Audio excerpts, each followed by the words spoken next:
Franklin's Halloween by Paulette Bourgeois and Brenda Clark.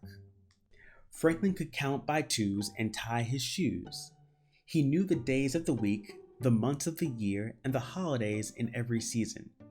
Today was October 31st. It was Halloween. Franklin could hardly wait for tonight's costume party. Everyone would be there. Franklin and his friends had talked about the party for weeks. There would be games, prizes, and even a parade. Best of all, there would be a haunted house. "I think there'll be bats and spiders," said Franklin. "And skeletons," added Beaver. Rabbit shivered. "My sister says she saw a real ghost in there last year." "That's silly, Rabbit," said Beaver. "There are no real ghosts."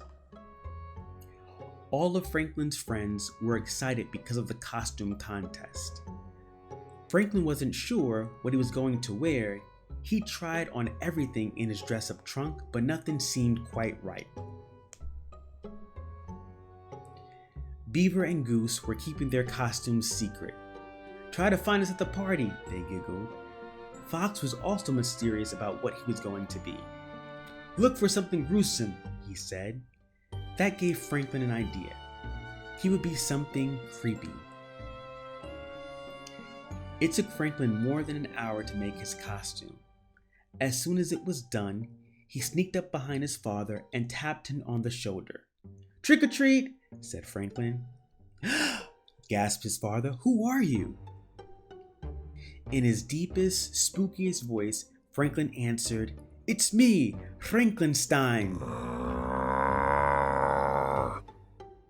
On the way to town, Franklin tried to guess who was inside each costume. "At least I don't have to worry about finding Bear," said Franklin. "He's always a ghost." By the time Franklin and his parents arrived, the party had started. Franklin spotted a ghost at the apple bobbing and hurried towards him. "Hello, Bear," Franklin said. "Woo," answered the ghost. "That's good, Bear," said Franklin. "You really sound scary." Franklin bobbed for an apple.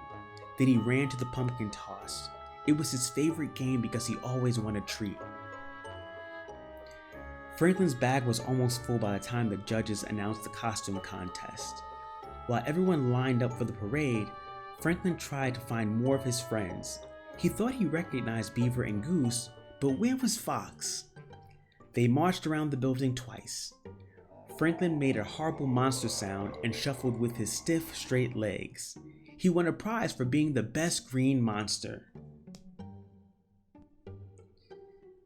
There was only one more thing to do: go into the haunted house. "You first," said Beaver, pushing Franklin towards the door. It creaked open. A skeleton rattled. Chains clanged. There were moans. Franklin stepped on something crunchy. Suddenly, a big hairy hand reached out of the darkness. Franklin's heart beat hard and fast, but before he could scream, a light was flicked on. "Trick or treat!"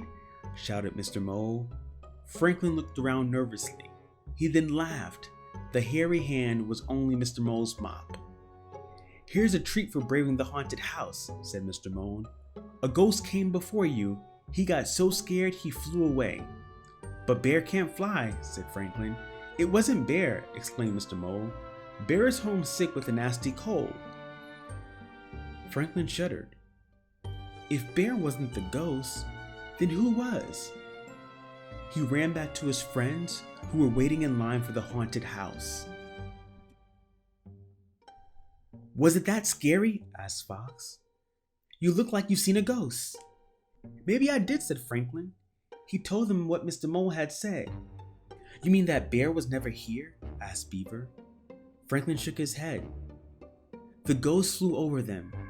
It swooped low and called, "Woo!" Rabbit twitched. "So what is white, says woo, and flies?" "A real ghost," answered Goose. "Run!" Franklin was about to follow when he saw a feather floating down. "Stop!" he shouted.